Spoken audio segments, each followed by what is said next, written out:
close them. Just close them. We shut them down. The virtual world is increasingly becoming part and parcel of the human existence in this information age. Yes. We are going to see some of the food. It has literally condensed the world into a global village. But even as people get more and more connected and information filters from one corner of the globe to the other, there is a young nation that seeks protection from predators hiding behind keyboards and monitors waiting to pounce at anyone, and thus the need for child online protection.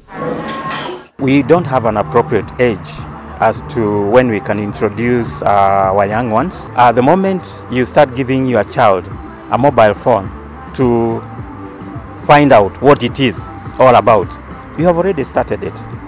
But the actual threat does not come immediately because that child is not able to communicate effectively.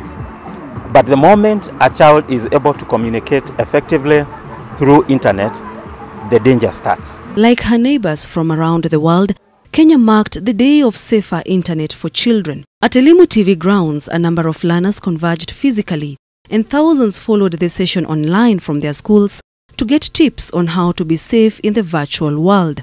Experts from the education sector seem to agree that there shouldn't be an age limit of allowing your child to access internet. What should happen is that expose the children as much as it's possible, but there should be close monitoring. In these better countries, we talk about first world, they are making gadgets from 6 years.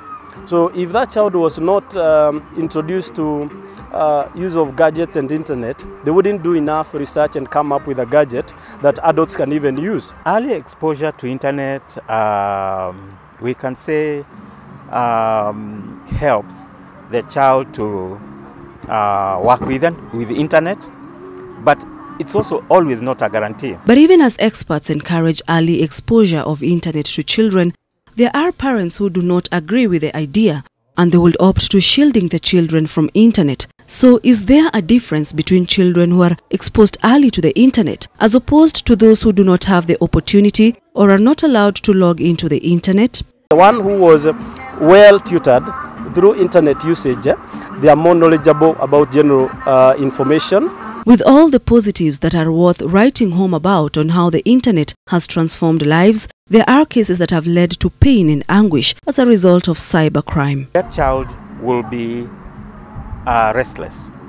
You'll start seeing that child finding it very difficult to sleep, difficult to even talk with you, or even talking to strangers, because that effect of threat is already exposed to that child. Somebody has said, "I'll kill you," or "I'll do something bad to you." The Children's Act No. 8 of 2001 in Kenya makes provision for parental responsibility, fostering, adoption, custody, maintenance, guardianship, care and protection of children. This provision extends to protecting children in the cyberspace. According to this small booklet from the Communications Authority of Kenya titled A Guide to Child Online Protection, protecting children online is a global problem that requires concerted efforts of parents, guardians, government, and organizations that are children-centric, among others.